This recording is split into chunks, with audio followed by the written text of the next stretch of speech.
Je suis heureuse de vous retrouver.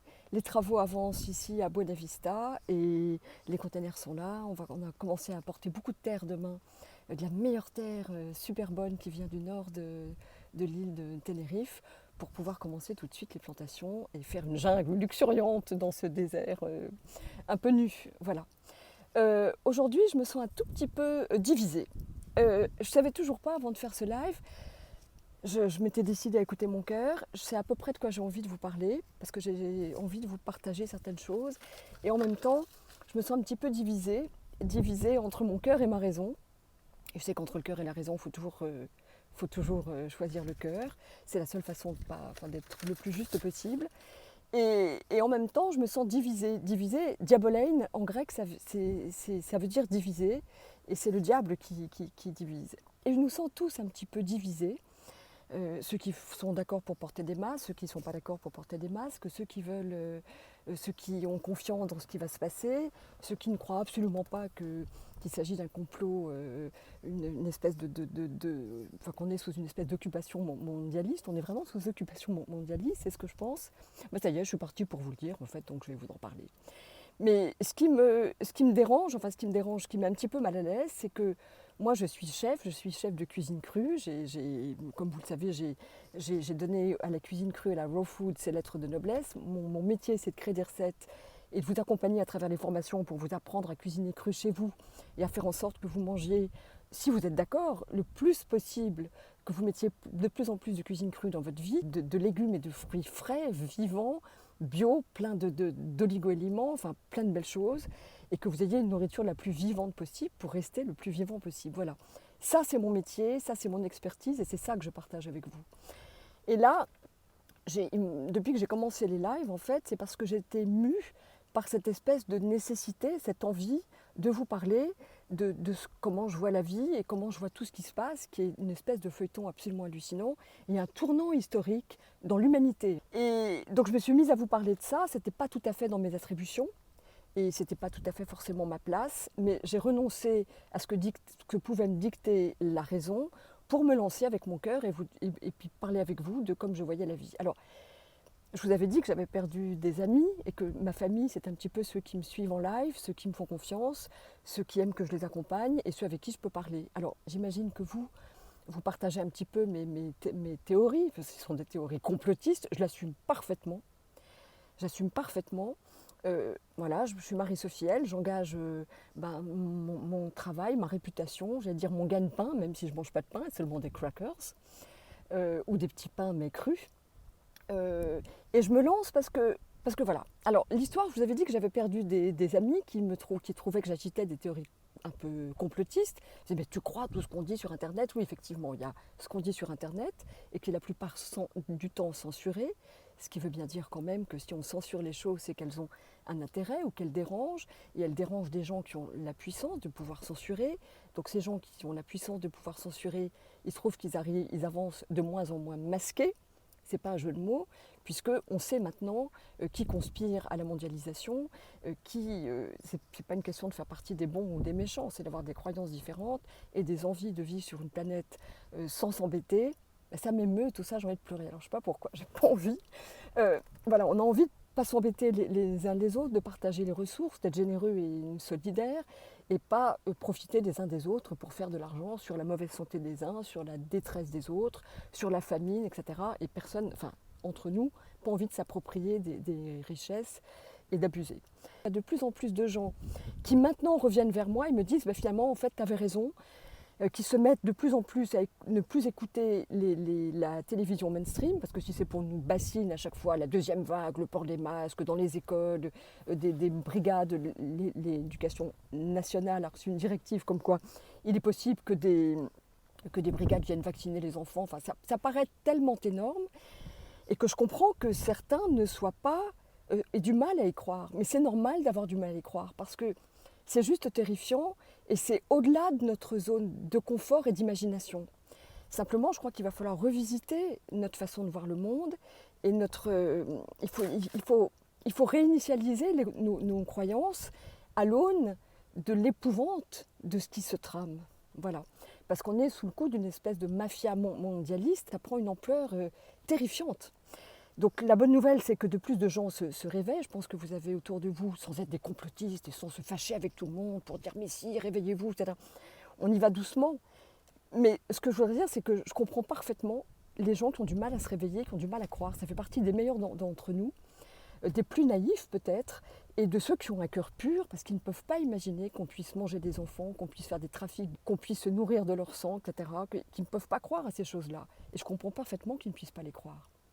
Donc, de toute façon, ce qui va se passer, c'est que tout le monde va être au courant maintenant, puisque ça pète de tous les côtés. Donc, les langues se délient, les procès se font. Aux États-Unis, il y a déjà beaucoup plus que l'on ne le sait. Je vous invite à regarder les chaînes américaines et à voir l'information chez les Américains. C'est en anglais, parfois c'est sous-titré. On a beaucoup plus d'informations que le peu qu'ils nous distillent et qui est surtout de la désinformation. Ça, maintenant, de plus en plus de gens commencent à le savoir. J'ai pas envie de faire tout le live là-dessus, mais quand même, c'est important pour moi voilà, d'en parler. Il y a des choses épouvantables, ça dépasse l'imagination, et pourtant ça existe, et de plus en plus de gens se rendent compte que ça existe. Mais c'est tellement énorme, et c'est tellement affreux, donc je peux tout à fait comprendre. Et j'étais dans cette posture-là, il y a quelques mois, j'ai regardé sur Netflix le film sur Bill Gates, et j'ai trouvé trop intelligent ce mec-là, puis de faire des choses incroyables en Afrique, de trouver de l'eau, de vacciner. Enfin, je ne suis pas pour les vaccins, vous le savez, enfin voilà, je ne m'en cache pas. Et je me dis, mais enfin, vraiment, ce mec est brillantissime, généreux, etc., idéaliste, un philanthrope. Et j'appelle mon fils, qui est très renseigné là-dessus, qui travaille là-dessus depuis 10 ans. Et je lui avais dit, bah, j'ai vu ce film sur Bill Gates, quand même, c'est un mec bien. Et il m'a dit, oh maman, tu t'es fait avoir. Bah oui, moi, je me suis fait avoir aussi. Après, elle m'a orienté sur une vidéo d'un journaliste français qui a fait une investigation. Et quand j'ai compris que le mec, en fait, il donnait de l'argent, mais par des associations qui eux-mêmes reversaient à Monsanto, à Bayer, enfin à tous les affreux qu'on a dans le collimateur quand on aime manger les fruits de la terre bio et vivants, et qu'on aime les respecter et se respecter en mangeant des bonnes choses. Je vous ai parlé la dernière vidéo du Codex Alimentarius, le plus nutricide qu'il puisse imaginer, et des lois qui visent à affaiblir notre nourriture et à nous contrôler, à faire des lois alimentaires qui servent les big pharma. Enfin voilà, tout ça, ça vous le savez, j'en ai déjà parlé la dernière fois. Donc moi aussi, je me suis fait avoir avec Bill Gates. J'ai compris que Bill Gates, c'était pas du tout un philanthrope, mais un escroc.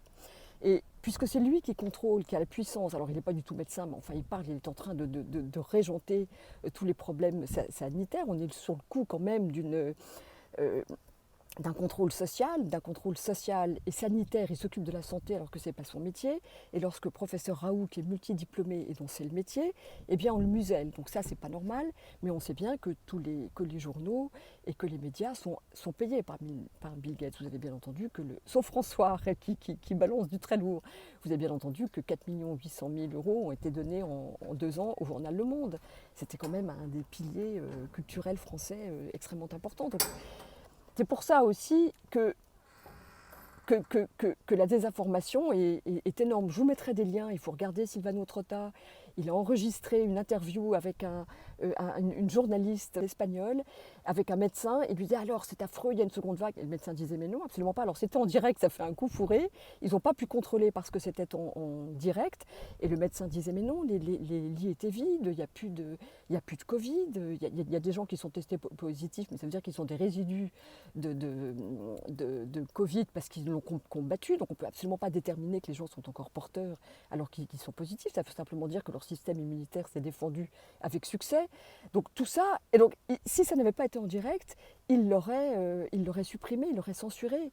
Comme je vous ai donné le lien, j'ai réussi à trouver un lien qui était traduit en français en plus. Je vous ai donné le lien de cette assemblée qui a comparu, enfin qui a fait cette assemblée de médecins qui, à la demande de Trump, a fait devant la Cour suprême, a dit qu'il y avait de la désinformation, que le virus n'était pas si dangereux, que le pire c'était la peur qui était générée par les médias, et qu'il y avait là une énorme manipulation et de l'information et de tout. Elle a été censurée alors que ça s'est passé devant la Cour suprême des États-Unis. Et leur site aussi a été interdit. Donc voilà. Je crois sincèrement que Trump se bat contre tout ça. C'est difficile à croire aussi, et j'ai des amis quand je leur dis que Trump finalement ne fait pas si mal les choses, qu'il est très intelligent et qu'il arrive. Il faut juste voir les décrets qui me promulguent et qui sont totalement en faveur d'un monde meilleur. Il se bat contre la pédophilie, il échappe complètement au rite satanique et à cette petite élite satanique, on peut le dire, hein, satanique, qui nous divise et qui veulent nous contrôler. Je perds un peu le fil, je suis un peu émue de parler de ça, parce que c'est vrai que ce n'est pas mon rôle, et en même temps c'est un rôle que je prends à ceux qui m'écoutent, hein, je ne vous demande pas de me suivre, je vous remercie de le faire, parce que je me sens moins seule, mais en même temps je me sens moins seule, parce que comme je vous l'ai dit, j'ai beaucoup d'amis qui se rallient maintenant à ma cause, et qui disent, en fait tu avais raison, on ne pouvait pas le croire, et c'est bien normal de ne pas pouvoir le croire, voilà. Donc je ne vais pas faire tout le live là-dessus. Il y a plein de désinformations qui reviennent de l'information, puisqu'il y a plein de remises en question des morts du Covid qui ne sont pas morts du Covid, mais de toutes les maladies qui n'ont pas été soignées. Il y aura beaucoup plus de morts dues au cancer qui n'ont pas été soignées, parce qu'on a le plan blanc et partout dans le monde, ont réservé l'attention médicale sur ce Covid, qui finalement n'est pas plus qu'une grippe et qui n'a atteint que des gens qui présentaient déjà des comorbidités. Donc voilà, là les choses se lèvent et de toute façon tout le monde saura. Tout le monde saura parce que ça a pris une tournure maintenant qui est inarrêtable. Donc la vérité va se faire et il y a assez de gens qui luttent pour l'information, au risque de leur vie d'ailleurs, hein, ou au risque de se faire suicider ou de se faire interdire ou de se faire censurer. Au moins pire, mais tout est en train de sortir et on peut faire confiance, le plan est parfait, mais il fallait aussi qu'il y ait des gens, enfin c'est pas qu'il fallait qu'il y ait des gens qui ne soient pas réveillés, mais tous ceux qui ne sont pas, à mon sens, hein, je parle de ma croyance et de ma posture, que je crois être lucide, mais peut-être me trompais-je, et nous le saurons de toute façon bientôt.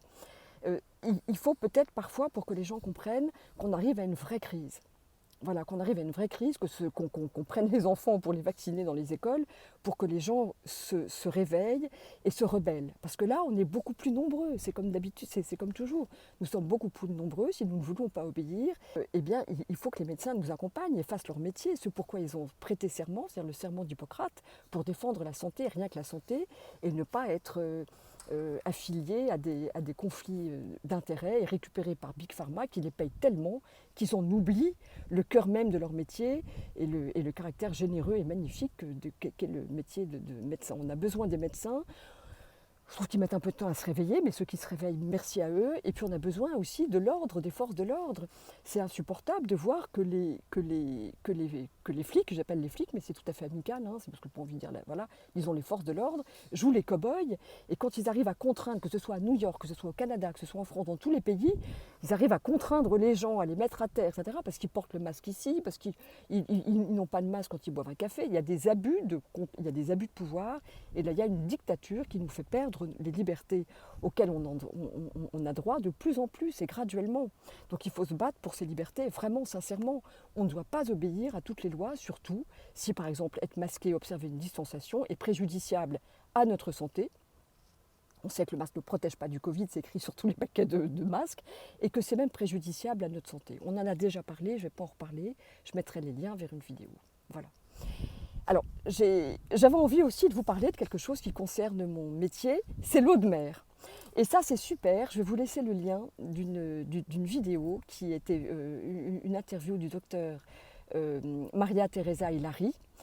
Moi, j'ai découvert l'eau de mer vraiment dans sa pratique grâce à Myriam et Jackie Boisset au Roi Adventure Center.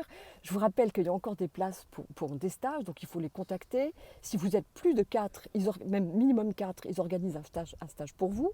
Ça a changé la vie de beaucoup de gens, ça a changé la mienne, donc je vous engage à aller au Roi Adventure Center. C'est un endroit unique. Et Myriam et Jackie ont rencontré Maria Teresa Hilary, cette docteure qui soigne avec de l'eau de mer. Donc il n'y a pas de brevet sur l'eau de mer. Elle est sur les traces de René Quinton, auquel elle rend hommage très très souvent, tout le temps, elle ne manque pas de lui rendre hommage.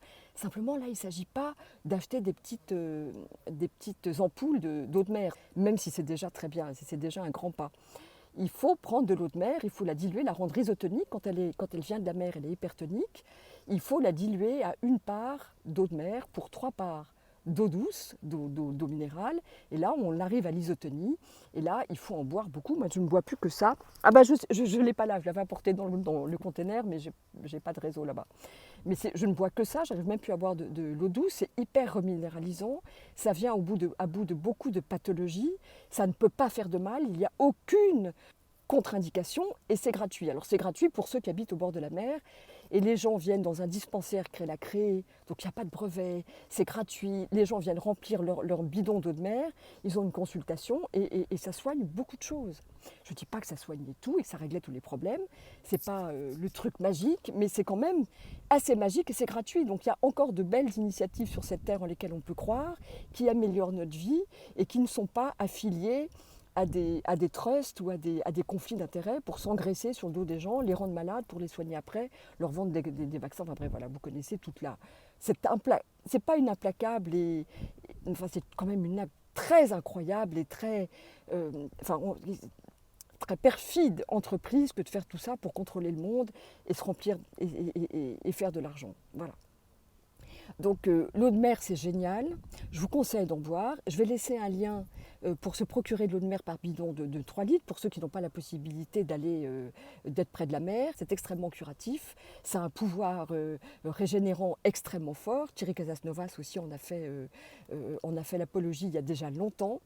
Je vous invite à la mettre aussi dans la cuisine. Moi, je fais toutes mes soupes avec de l'eau de mer. Il ne faut pas saler, sauf avec du sel de Guérande qui garde des propriétés. Mais l'eau de mer est toujours vivante.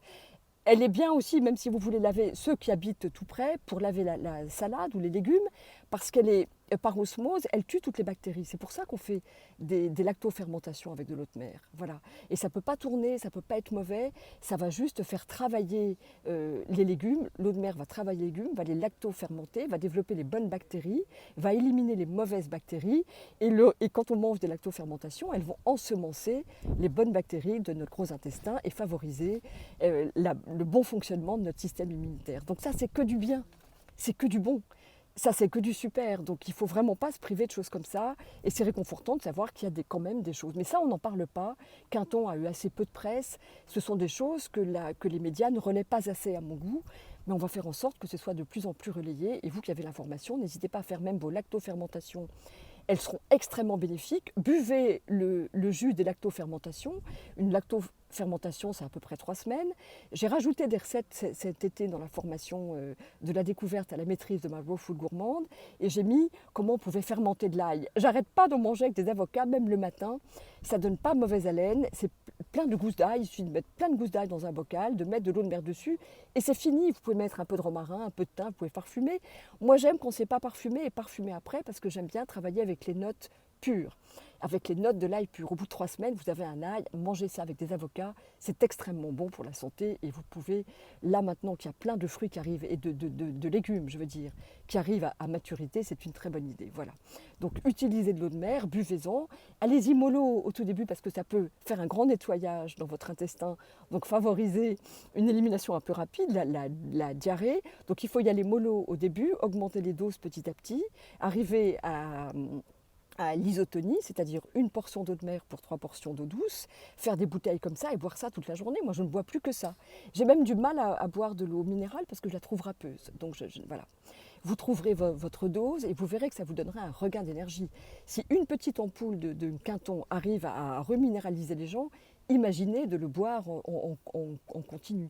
Vous pouvez aussi prendre un petit verre le matin et un petit verre le soir, d'hypertonique, c'est-à-dire d'eau de mer qui n'est pas mélangée, et ça va vous faire un bien fou. Parce que là, l'ambiance est un peu morose. Je vous redis encore qu'il faut y croire, que je pense encore que le plan est parfait et qu'il faut qu'on en arrive jusqu'où on en arrivera pour convaincre les plus naïfs et ceux qui n'arrivent pas à croire qu'il y a un plan diabolique qui se trame autour de nous. Et ce qui nous attend après avoir passé cette crise d'élimination violente, perfide et terriblement traumatisante, eh bien, nous arriverons à avoir un consensus pour vivre ensemble sur une autre vibration, avec d'autres lois, avec d'autres règles qui seront beaucoup plus bienveillantes. Moi, je me sens, et ce n'est pas de l'arrogance, je dis ça avec beaucoup d'humilité et surtout avec beaucoup de gratitude, je me sens littéralement à mon niveau, à mon petit niveau, portée par les anges, comme escortée par des anges. J'ai l'impression que les difficultés s'aplanissent. Aussitôt que je comprends les erreurs que je peux faire ou les façons ou les obstacles qui se dressent sur ma route, à partir du moment où je les reconnais, que je remercie de tout mon cœur pour ce qui m'arrive, en me disant qu'il y a une leçon, que c'est une leçon, qu'il y a quelque chose qui me fait progresser pour pas que je la refasse et que ça m'aide à ouvrir mon cœur, la difficulté s'aplanit et la réponse est de plus en plus rapide. Et là, je dirais ces derniers temps, quasi instantanée. Je disais ça à une très très bonne amie, une amie que j'ai déjà citée, Azélina, qui me disait bah, écoute, c'est vraiment normal que les anges t'aident parce que tu leur fais de la pub, tu leur fais de la pub tout le temps. Et je trouvais ça rigolo, ça m'a beaucoup fait rire parce que peut-être qu'il y a un conflit d'intérêts, peut-être suis-je payée par les anges pour faire de la pub pour eux, peut-être que je touche une commission, je touche des droits sur les croyances auxquelles je vous inspire d'adhérer, je ne sais pas, mais j'ai trouvé ça rigolo. Donc non, voilà, moi je crois de plus en plus que nous sommes très soutenus par l'univers et que nous allons vers de très très belles choses. Simplement, plus vite on sera réveillé, moins le réveil sera brutal et plus vite on sera conscient et plus vite on refusera d'obéir à des lois qui sont liberticides et qui sont mauvaises pour notre santé et plus tôt on arrivera à se libérer de ce joug mondialiste. Donc je pense que ce qu'on traverse est une grosse maladie, mais une maladie qui est pour le mieux et qui va faire que nous allons nous en sortir guéris. Peut-être pas guéri, ça ne va pas être un monde idyllique de bisounours, mais quand même. Là, le marécage peut être de plus en plus nettoyé, et au moins, on sait qui sont on sait qui sont les attaquants, on sait ceux qui ne veulent pas du bien, qui ne veulent pas du bien à la population, et au moins le jeu est plus clair, et on va pouvoir se battre et défendre nos libertés. Voilà. La semaine prochaine, je serai à Paris parce que je fais un petit voyage avant que les frontières soient fermées, si tant est qu'elles le deviennent, on n'en sait rien. Je fais un petit voyage à Paris pour embrasser tous mes enfants et quelques amis avant de revenir à Tenerife. Donc le prochain live, ce sera de Paris et je vous réserve des petites surprises. Voilà. Je vous souhaite une belle journée. Et puis je vous souhaite d'avoir confiance et de boire de l'eau de mer pour que ça vous donne la pêche parce que là c'est très morose. On est tous, c'est difficile quand même d'avancer sur cette planète avec tout ce qui se passe, on ne peut pas l'ignorer, mais il nous faut des petits remontants et l'eau de mer c'en est un. Je mettrai tous les liens dans la newsletter de dimanche. Voilà. Je vous souhaite une belle journée et je vous remercie de votre confiance et je vous dis à mercredi prochain à 16h pour vous. Salut à tous.